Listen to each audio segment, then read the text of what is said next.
السلام علیکم ورحمۃ اللہ وبرکاتہ. بسم اللہ الرحمن الرحیم.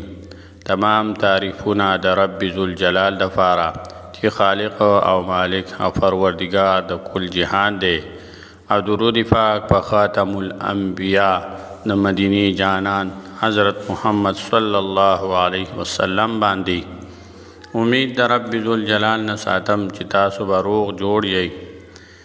نن ما تاسو د فارا داسې یو عظیم الشان عمل او وظیفه راوړې ده چې د هغې په کولو سره به د کور د جنګ جګړې او داسې کار چې تاړه ته پې خفګان رسي هغه به پې الله جل شانه ټول ختموي.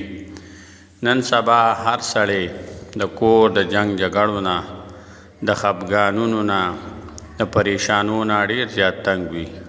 نو د هغې دپاره ما یو وظیفه نن تاسو دپاره د قرآن پاک نه راغستې ده، او دا ډېره مجربه او عظیم الشانه او ډېره پاورفول وظیفه ده چې تاسو دغه وظیفه وکړئ نو انشاءالله تعالی د یوې جمعې نه واخله د بلې جمعې پورې به ستاسو په کور کې به نه جګړې وي او نه به داسې څه کار یا عمل وي چې ستا زړه ته پې تکلیف، دک او خفګان رسي.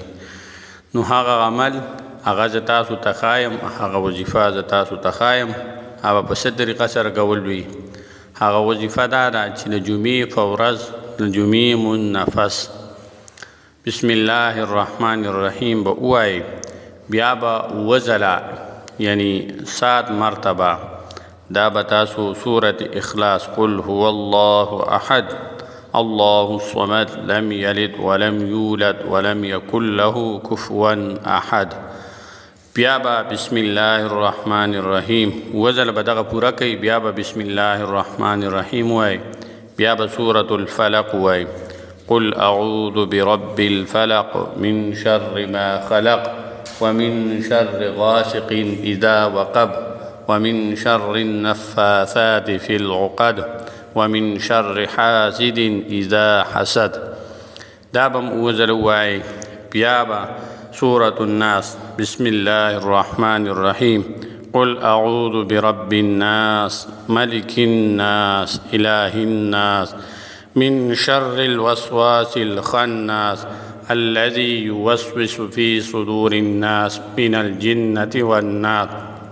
بیا به اووه ځله دا ووایئ او په هغه کور کې یا به په ځان باندې دا به شف کوئ او الله جل شانه به د دې په برکت سره په خپل فضل و کرم سره تاسو د کور نه د یوې جمعې نه واخله د بلې جمعې پورې جنګ جګړې او کم چې د خفګان کارونه وي هغه ټول به ختموي انشاءالله تعالی.